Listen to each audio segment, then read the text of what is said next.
Hello friends, welcome back to my channel learn with Richa. आज हम कक्षा 10वीं मैथ्स वार्षिक परीक्षा की तैयारी में प्रैक्टिस सेट ए के प्रश्नों को सॉल्व कर रहे हैं। अब हम पार्ट थर्ड से हम क्वेश्चन नंबर 13 से प्रश्नों को हल करेंगे। आप मेरे साथ इन प्रश्नों का अभ्यास करते जाइए। चलिए आगे देखते हैं। आकृति में DE समांतर BC, ये दिया हुआ है DE समांतर BC है, तो AD ज्ञात कीजिए। तो आइए देखते हैं। दिया हुआ है चित्र, क्या बना है ABC, ये चित्र बना हुआ है और इसमें DE समांतर किसके है, BC के। ठीक है, यहाँ पर माप दी हुई है DB की 7.2, ये 1.8 सेंटीमीटर और ये दी हुई है 5.4 सेंटीमीटर। ठीक है ना। तो सबसे पहले दिया है, क्या दिया है, DE समांतर है BC के। ठीक, AD क्या करना है, ज्ञात करना है। DB कितना दिया हुआ है, 7.2 सेंटीमीटर। AE कितना दिया हुआ है, 1.8 सेंटीमीटर। EC कितना दिया हुआ है, 5.4 सेंटीमीटर। ठीक, अब हमें पता है कि जब DE समांतर है किसके, BC के, तो किसी त्रिभुज की एक भुजा के समांतर खींची गई रेखा त्रिभुज की अन्य दो भुजाओं को समान अनुपात में विभक्त करती है ना। किससे जानते हैं हम, आधारभूत समानुपातिकता प्रमेय से। तो क्या हो जाएगा, AD बटे DB बराबर AE बटे EC। ठीक, किससे, त्रिभुज ABC में, है ना, किससे, आधारभूत समानुपातिकता प्रमेय से,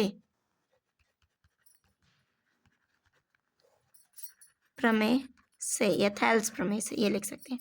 चलो, AD का मान नहीं पता, DB का मान कितना है, 7.2, AE का मान 1.8, EC का मान 5.4।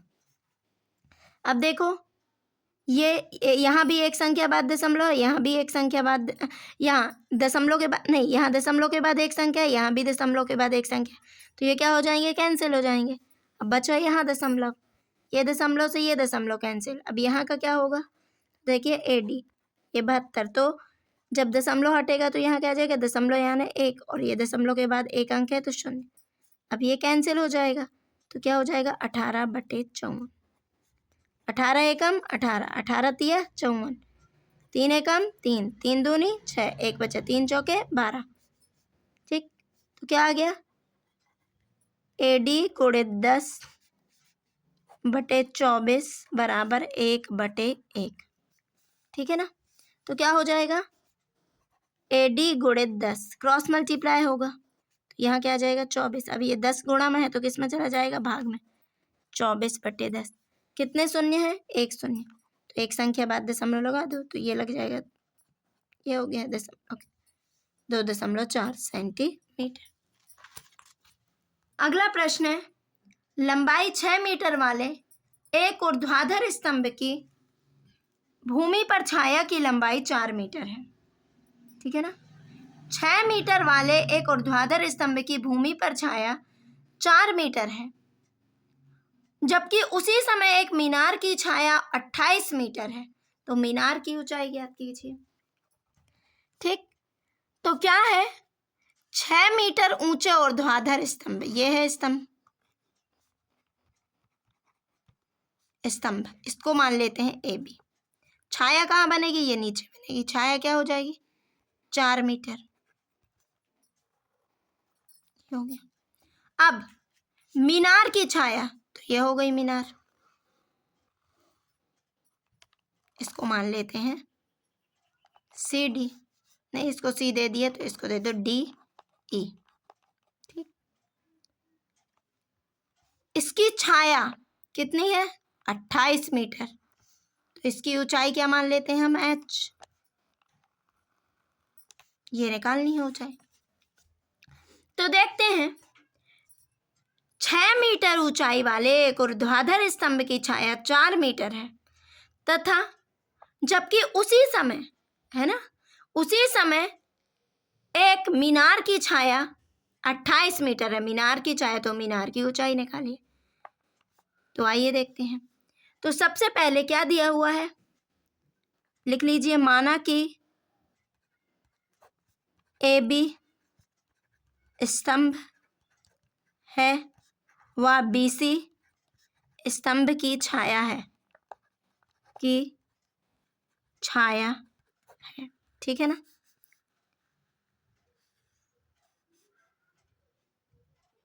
तथा डीई मीनार है व डीएफ मीनार की छाया है। ईएफ, ये देखिए ईएफ है, ईएफ मीनार की छाया है। तब ए बी बराबर कितना दिया हुआ है, 6 मीटर। बी सी बराबर 4 मीटर। डीई बराबर एच मान लिया है हमने, और ईएफ बराबर 28 मीटर। ठीक, ये जैसा दिया था हमने वैसे ही लिख लिया। अब त्रिभुज ए बी सी व त्रिभुज डी ई एफ में, ठीक, देखो जब एक ही समय है तो इनके जो उन्नयन कोण है वो क्या होंगे, समान होंगे। कोण सी बराबर कोण एफ, है ना। सूर्य का उन्नयन कोण, एक ही समय है तो दोनों क्या होंगे, समान होंगे, ठीक है ना। ये हो गया। कोण बी बराबर कोण ई बराबर 90 अंश। तो जब दो कोण बराबर हो गए तो त्रिभुज क्या हो गए, समरूप हो गए। त्रिभुज ए बी सी समरूप त्रिभुज डी ई एफ, किस समरूपता से, ए समरूपता से, ठीक है।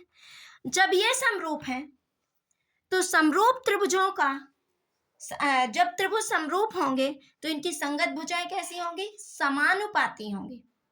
समरूपता की शर्त है ना, यदि त्रिभुज समरूप है तो उनकी संगत भुजाएं क्या होंगी, समानुपाती होंगी। संगत कोण तो बराबर हो गए हैं, तो अब संगत भुजाएं भी कैसी होंगी, समानुपाती होंगी। तो ए बी बटे बी सी, इसके संगत भुजाएं क्या है, ए बी की डी ई और इसकी छाया ई है, ये होगा।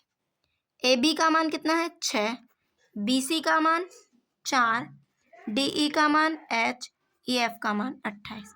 4 एकम 4, 4 सत्ते 28, गुणा कर दो इनका क्रॉस मल्टीप्लाई, तो 6 7 42 एच, या एच बराबर 42 सेंटीमीटर। ये आंसर हो गया हमारा। तो मीनार की ऊंचाई कितनी आई, एच माने थे ना, तो अतः मीनार की ऊंचाई 42 सेंटीमीटर है। क्या है, मीटर में है तो मीटर लिखिए, 42 मीटर है। यदि बिंदु 61 ए 61 बी 82 सी 94 डी पी 3 एक समांतर चतुर्भुज के शीर्ष इसी क्रम में है तो पी का मान ज्ञात कीजिए। आइए समांतर चतुर्भुज बना लेते हैं, ठीक, ये हो गया। कौन सा है समांतर चतुर्भुज, ए बी सी डी, ये बना लिए। आपको जहां से स्टार्ट करना है लिखना वहां से कर दीजिए, यहाँ से भी कर सकते हो, है ना, कोई बाउंडेशन नहीं है इसमें। ए के निर्देशांक क्या है, 6 1, ये लिख लीजिए। बी के कितने हैं, 8 2, सी के 9 4 और डी के पी 3, ठीक। इसी क्रम में है तो पी का मान निकालिए। तो ये बात है, तो क्या दिया हुआ है, सबसे पहले हम लिख लेते हैं। एक समांतर चतुर्भुज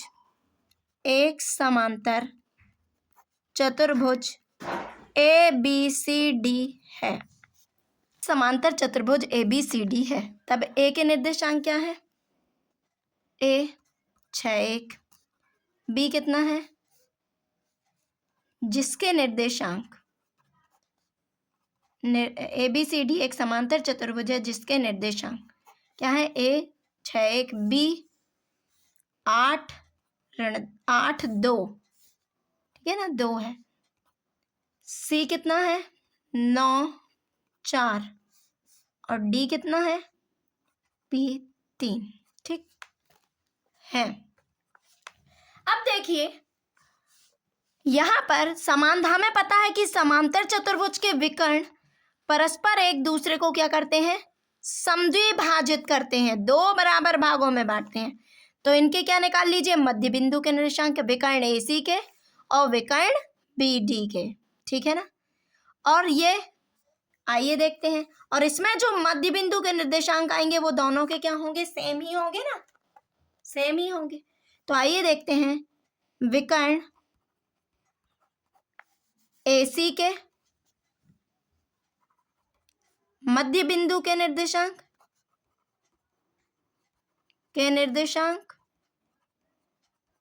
तथा विकर्ण BD के मध्य बिंदु के निर्देशांक,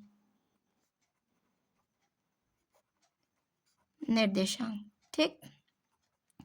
तो विकर्ण AC क्या हो जाएगा, 6 धन 9 क्या होते हैं, x1 + x2 अपॉन 2।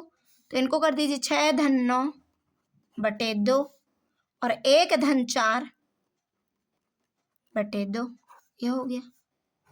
अब यहाँ पर p धन 8 बटे 2 और 3 धन 2 बटे 2।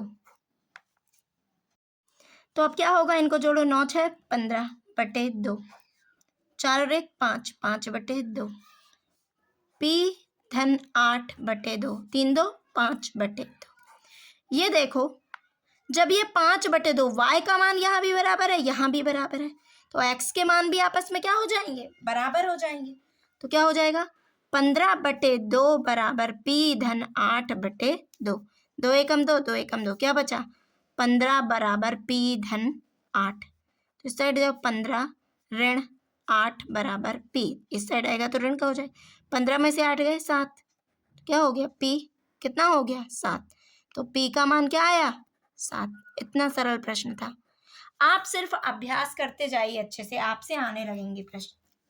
बिंदुओं A B और ऋण A माइनस B के बीच की दूरी ज्ञात कीजिए। दिया हुआ है तो हम मान लेते हैं, माना कि A B व B ऋण A ऋण B है, ठीक। तो इन दोनों बिंदुओं के बीच की दूरी, तो A को हम मान लेते हैं x1 y1 और B minus A minus B को क्या मान लेते हैं, x2 y2, ठीक। तो AB बराबर क्या होता है, √, सूत्र होगा ना दो बिंदुओं के बीच की दूरी का, x2 माइनस x1 का whole square plus y2 minus y1 का होल स्क्वायर। चलो ध्यान से करो, क्या है, x2 है ना, तो x2 ऋण A x1 ये हो गया A का होल स्क्वायर, y2 ऋण B का होल स्क्वायर। तो A कितना हुआ, 2A माइनस 2A का होल स्क्वायर और माइनस 2B का होल स्क्वायर। तो क्या हो जाएगा, इसका वर्ग क्या होगा, 2 दूनी 4 4A स्क्वायर, 2 दूनी 4 4B स्क्वायर। चलो दोनों जगह क्या कॉमन है, 4, A स्क्वायर धन B स्क्वायर। अब ध्यान दो, 4 का वर्गमूल क्या होता है, 2, तो ये बाहर आ जाएगा 2। क्या हो जाएगा आंसर, ये हो जाएगा दो बिंदुओं के बीच की दूरी। sin 60 cos 30 plus sin 30 cos 60 का मान निकालिए। sin 60 cos 30 plus sin 30 cos 60, ये हो गया, ठीक है ना। अब sin 60 का मान क्या होता है, सिर्फ आपको मान याद होंगे तो आपसे बन जाएगा। तो sin 60 का मान होता है √3/2, cos 30 का भी क्या होता है, √3/2, sin 30 का कितना होता है, 1/2, तो cos 60 का 1/2, ये हो गया। इनका गुणा कर दो, √3 3, 2 दूनी 4, 1 2 दूनी 4, कितना आएगा, LCM 4, 3 धन 1, आधार समान है, बात नहीं, सीधे सीधे जुड़ जाएंगे, 3 और 1 4, 4 एकम 4, 4 एकम 4, कितना आंसर आ गया, 1। ये हमारा आंसर हो गया। सेक थीटा बराबर 13/12 हो तो साइन ए का मान ज्ञात कीजिए। क्या दिया हुआ है? सेक थीटा बराबर 13/12। ठीक, तो आप सेक थीटा को अपन क्या लिख सकते हैं? सेक थीटा किसका प्रतिलोम है? कॉस थीटा का। तो कॉस थीटा बराबर क्या हो जाएगा? पलटा दो इसको, 12/13। ठीक, हम एक समकोण त्रिभुज बना लेते हैं। ये हो गया थीटा, इसको A B C, cos theta. तो ये क्या होगा? कॉस थीटा बराबर क्या होता है? आधार बटे कर्ण। आधार क्या है? ये ले लिए 12, कर्ण क्या हो गया? 13। ठीक, तो अब समकोण त्रिभुज ए बी सी में पाइथागोरस प्रमेय से, गोरस प्रमेय से क्या हो जाएगा? कर्ण का वर्ग, कर्ण मतलब ए सी का वर्ग बराबर ए बी का वर्ग धन बी सी का वर्ग, लंब का वर्ग धन आधार का वर्ग। ए बी नहीं पता, बी सी 12 का वर्ग, ए सी 13 का वर्ग, 13 13 में 169, ए बी का वर्ग 12 12 में 144, 169 ऋण 144 बराबर ए बी स्क्वायर। क्या होगा? कितना आएगा? 25। ए बी 25 किसका वर्ग होता है? 5 का। जब घातें समान है तो आधार भी क्या होंगे? समान। तो ए बी बराबर क्या हो गया? 5, या ए बी बराबर 5। जब ए बी 5 हो गया, ये हो गया, यहाँ लिख दीजिए। अब हमें क्या निकालना है? साइन ए। क्या निकालना है? साइन ए। ठीक है, तो साइन ए निकालना है, तो इसके लिए साइन ए बराबर साइन थीटा। तो साइन थीटा बराबर क्या होता है? लंब बटे कर्ण। तो लंब क्या है? ए बी, आधार क्या है? ए सी। इसका मान कितना है? ए बी का मान 5, कर्ण का मान, ए बी का मान कितना है? 5, ए सी का मान कितना है? 13। तो ये आ गया साइन थीटा बराबर 5/13। यही आंसर हो जाएगा। ठीक, इस तरह से हम इस प्रश्नों को करेंगे। देखते हैं, दो खिलाड़ी संगीता और रेशमा एक टेनिस मैच खेलते हैं। यह ज्ञात है कि संगीता द्वारा मैच जीतने की प्रायिकता 0.62 है, तो रेशमा के जीतने की क्या प्रायिकता है? तो क्या होगा कि देखो, संगीता और रेशमा, ठीक है ना, किसी घटना के होने और ना होने की प्रायिकताओं का योग क्या होता है? 1 होता है। तो वैसे ही संगीता द्वारा मैच जीतने की जो प्रायिकता है ना, मैच जीतने की ये है, तो हारने की प्रायिकता भी निकलेगी, और जो इसके हारने की होगी वही रेशमा के क्या होगी? जीतने की प्रायिकता होगी। तो आइए देखते हैं क्या हो जाएगा। क्या दिया है? संगीता द्वारा मैच जीतने की प्रायिकता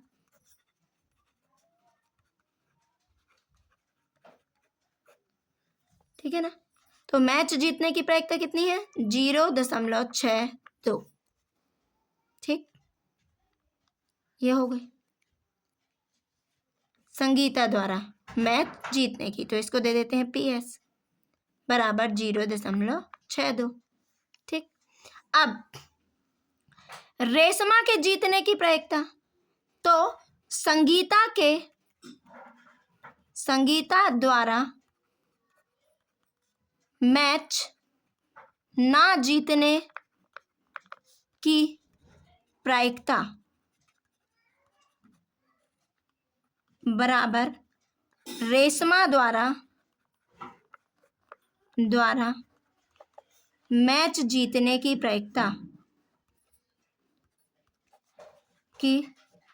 प्रायिकता संगीता द्वारा मैच ना जीतने की प्रायिकता किसके बराबर होगी? रेशमा द्वारा मैच जीतने की प्रायिकता की। तो क्या हो जाएगा? बराबर ज्ञात करना है ना। रेशमा द्वारा तो हम दे देते हैं P, इसको देते हैं PS बार, बराबर ज्ञात करना है। ठीक, या PR भी लिख सकते हैं, रेशमा द्वारा जीतने की प्रायिकता। तो क्या हो जाएगा? पी एस हम जानते हैं कि किसी घटना के होने या ना होने की प्रायिकताओं का योग कितना होता है? 1। तो पी एस जीतने की प्रायिकता क्या है? 0.62 धन ये नहीं पता बराबर 1। तो पी एस बार बराबर 1 ऋण 0.62 कितना आएगा? घटाओ 1 0.62 नहीं बनता तो ध्यान से आप घटाइए।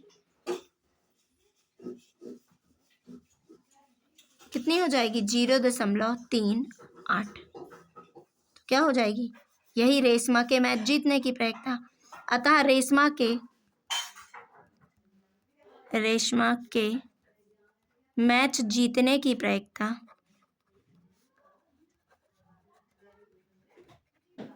कितनी है? 0.38 है। क्या प्रश्न है? मान लीजिए हम एक पासे को एक बार फेंकते हैं। ठीक, एक पासे को एक बार फेंकते हैं तो 4 से बड़ी संख्या होने की प्रायिकता क्या होगी? आइए देखते हैं। पासे में कुल कितने अंक होते हैं?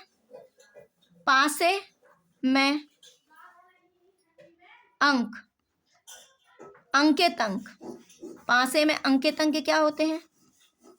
1 2 3 4 5 6।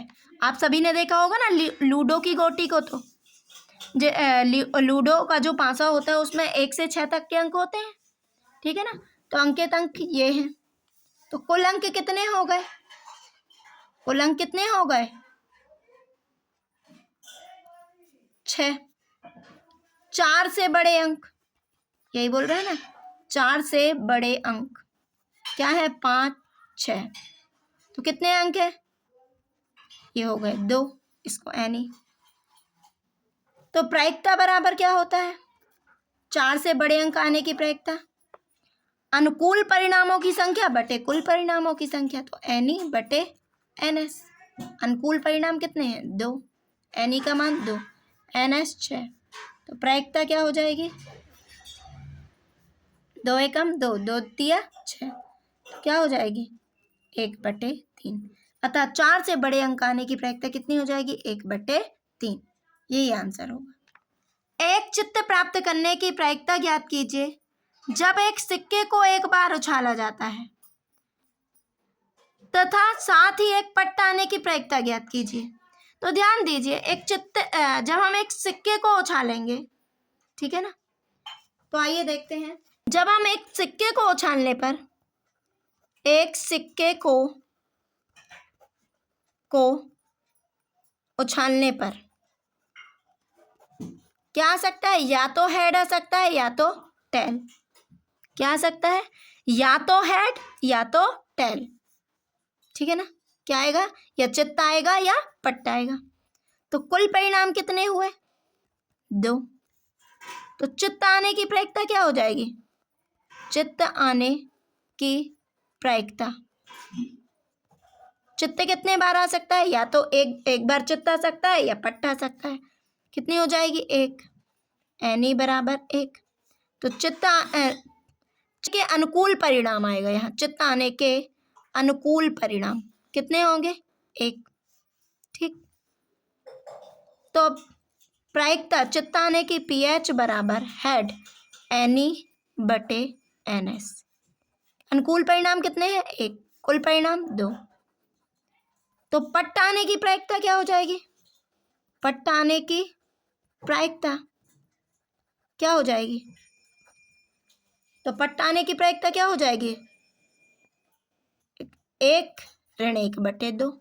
या आप इसको भी ऐसा निकाल सकते हैं, कुल परिणाम 2 है, पट्टे एक बार आया है तो 1/2। या किसी घटना के होने या ना होने की प्रायिकताओं का योग क्या होता है? 1। तो 1 में से इस 1/2 को घटा दीजिए, कितना हो गया? 1। तो पट्टा आने की प्रायिकता भी क्या हो जाएगी? 1/2। एक डिब्बे में 5 लाल कंचे, 8 सफेद कंचे और 4 हरे कंचे हैं। इस डिब्बे में से एक कंचा यादृच्छिक निकाला जाता है। इसकी क्या प्रायिकता कि यह कंचा हरा नहीं है? तो आइए देखते हैं। लाल कंचे कितने हैं? लाल कंचे 5, सफेद कंचे कितने हैं? 8। हरे कंचों की संख्या कितनी है? 4। कुल कंचे कितने हो गए? 5 धन 8 धन 4, इन सबको जोड़ दो। 8 5 13, 13 4 17। कुल कंचे कितने हो गए? 17।